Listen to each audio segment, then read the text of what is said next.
नमस्कार दोस्तों, मैं डॉक्टर जिलानी। आज हम बात करेंगे एक बीमारी के बारे में जो खास करके डॉग्स कुत्तों की बीमारी है, जिसका नाम है इन्फेक्शियस कैनाइन हेपेटाइटिस। ये बेसिकली वर्ल्ड वाइड बीमारी है, पूरी दुनिया में पाई जाती है।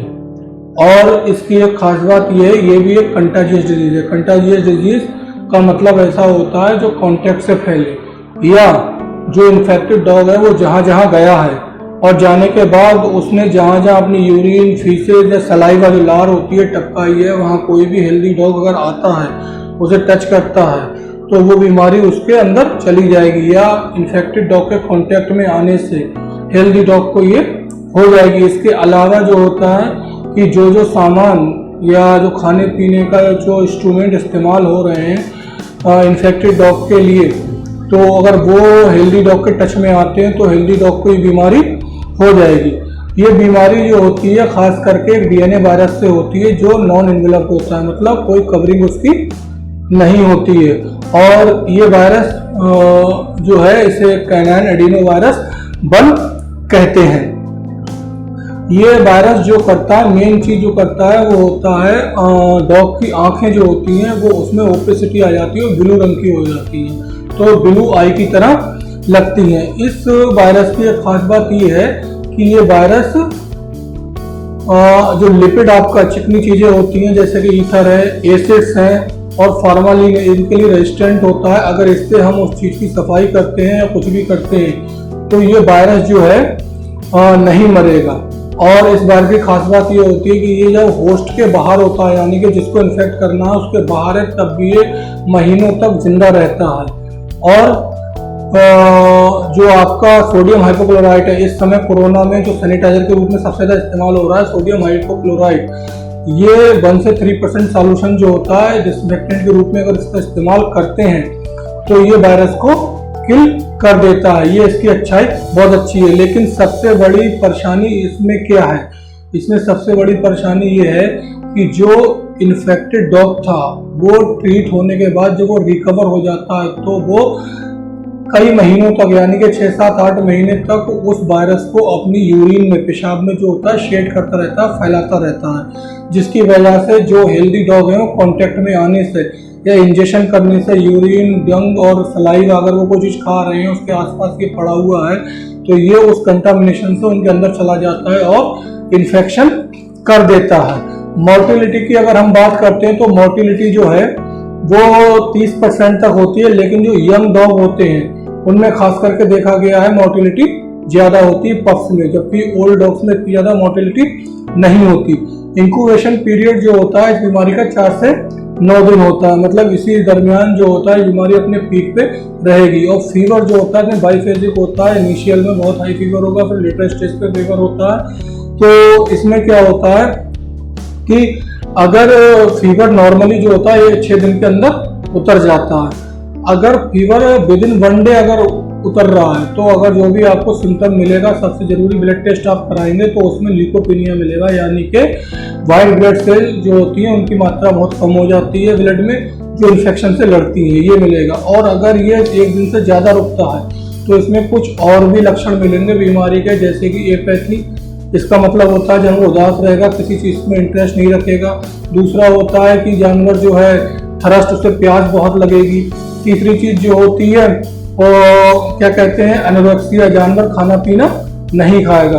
और इसके अलावा कंजक्टिवाइटिस, आंखों में जो होता है वो सुरखपन आ जाता है जिसकी वजह से नाक और आंख से पानी बहता है। इसके बाद जो होता है कुछ सिम्टम्स ऐसे होते हैं वो कभी कभी मिलते हैं, जैसे कि पेट में दर्द होना जानवर के, डॉग के, और उसके अलावा जो है उसको उल्टी होना।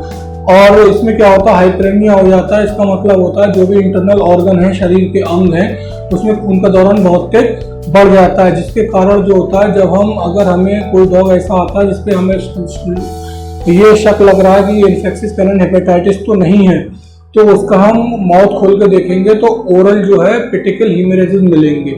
सबसे बड़ी वजह होती है इन्फेक्शियस कैनाइन हेपेटाइटिस की। हेपेटाइटिस का मतलब संबंध होता है लिवर से, लिवर के इन्फ्लेमेशन कहते हैं, और ये बीमारी बेसिकली लीवर की है। तो जब इस टाइप का कुछ मिलता है तो उसमें लीवर फंक्शन टेस्ट कराएंगे, तो लीवर फंक्शन टेस्ट में जो भी एंजाइम्स वगैरह आते हैं उनमें नॉर्मलिटी नहीं मिलेंगे, वो सारे एबनॉर्मल मिलेंगे, जिससे हम ये पा सकते हैं कि ये जो बीमारी है उसको लिवर से संबंधित है, यानी कि इन्फेक्शन कैनाइन हेपेटाइटिस हो सकती है। इसके अलावा जो होता है पेटिकल हेमरेज तो ओरली मिलेंगे। इसके अलावा जो होता है हेड, नेक और ट्रंक का मतलब होता है पूंछ के आसपास का एरिया होता है, सबक्यूटेनियस एडिमा मिलेंगे, मतलब जो उसकी स्किन होती है उसमें सूजन मिलेगी और ऐसे लगेगा जैसे पानी भरा हुआ या दब रहे हैं। एक चीज और ये होती है, ये वायरस जो होता है, जो क्लॉटिंग फैक्टर होता है, खून थक्का जमाने वाला, उसको इंटरफेयर उसमें करता है, जिसकी वजह से क्या होता है, कोई भी ट्रॉमा, कोई भी हीमरेज, कोई भी चोट लगती है तो उसमें ब्लीडिंग नहीं रुक पाती। वो क्लॉटिंग फैक्टर जो अफेक्टेड होगा तो वो ब्लड का थक्का नहीं जमा पाएगा। खास करके जब कोई दाढ़ वगैरह या दांत इसका टूटता है तो उसमें ब्लड नहीं रुक पाता, जिसकी वजह से तकलीफ बढ़ती है। एक चीज और ये होती है, जब ये वायरस नर्वस सिस्टम ब्रेन में पहुंच जाता है तो वहां भी हीमरेजिस ये ट्रॉमा करता है, जिसकी वजह से कन्वल्शन हो जाते हैं जानवर में अंदर पैदा, मतलब उसकी कन्वल्शन का मतलब होता है फड़फड़ाहट सी होगी उसके शरीर में। और इसके अलावा क्या होता है, टैक्सिया लड़खड़ाएगा वो, और कभी कभी परे से जब ब्रेन का सिस्टम होता है कुछ भी हो सकता है, पैरालिसिस के सिम्टम्स भी डेवलप हो जाते हैं। और इसके साथ साथ एक चीज और होती है कि सेंट्रल ब्लाइंडनेस, मतलब एक तो ब्लाइंड अंधापन होता है, केवल आंखों का ही रिश्ता होता है उसमें, एक सेंट्रल ब्लाइंडनेस होता है, दिमाग के जरिए आंखों की रोशनी जाती है, तो सेंट्रल ब्लाइंडनेस भी उसमें आ जाती है। और अगर हम यूरिन का टेस्ट करते हैं, लैब टेस्ट कराते हैं, तो उसमें हमें प्रोटीन यूरिया मिलेगी। तो प्रोटीन यूरिया से भी एक तो चीज प्रोटीन यूरिया हो गई, दूसरी चीज ग्लूवाई हो गई, तीसरी चीज आपकी लिवर फंक्शन टेस्ट कराएंगे, चौथा लीकोपीनिया खास करके फेब्राइल पीरियड जो उसका होगा, जो ड्यूरेशन जो भी उसकी बीमारी का होगा, उस दरमियान उसको लीकोपीनिया मिलेगी, यानी कि वाइट ब्लड सेल्स की संख्या बहुत कम हो जाएगी, जो कि खास करके इन्फेक्शन से लड़ने में काम आती है। डायग्नोसिस की बात करें तो जो अभी बताया गया है उसी के बेस पे डायग्नोसिस की जाती है। और ट्रीटमेंट में बात करें तो मैं आपको एक राय दूंगा कि जो भी आपके पास रजिस्टर्ड वेटनरी डॉक्टर्स हैं या वेटनरी ऑफिसर्स हैं, पशु चिकित्सा अधिकारी जिन्हें कहते हैं, इनसे कंसल्ट करें, इनसे ट्रीटमेंट लें, क्योंकि ये लोग आसानी से आपके जानवर को या डॉग को जो है ट्रीट कर सकते हैं। इसमें दो चीजें ध्यान रखने लायक हैं कि जो सिस्टमेटिक कॉन्ट्राइंडिकेशन जो है, सिस्टमेटिक कॉर्टिकोस्टेरॉइड जो होता है वो कॉन्ट्राइंडिकेटेड होता है, क्योंकि इसमें अगर इन्फेक्शियस कैनाइन हेपेटाइटिस से रिलेटेड कार्नियल ओपेसिटी पैदा हुई है तो उसमें सिस्टमेटिक कॉर्टिकोस्टेरॉइड यूज नहीं करेंगे। दूसरा होता है जो हमारे ऑप्थेल्मिक ऑइंटमेंट होते हैं जिसमें एट्रोपिन सल्फेट साल्ट रहेगा, वो भी कॉन्ट्राइंडिकेटेड है, क्योंकि वो क्या करेगा, सीलरी बॉडी जो होती है उनकी मसल्स में स्पाज्म पैदा कर देगा, जिसकी वजह से पेन बढ़ जाएगा।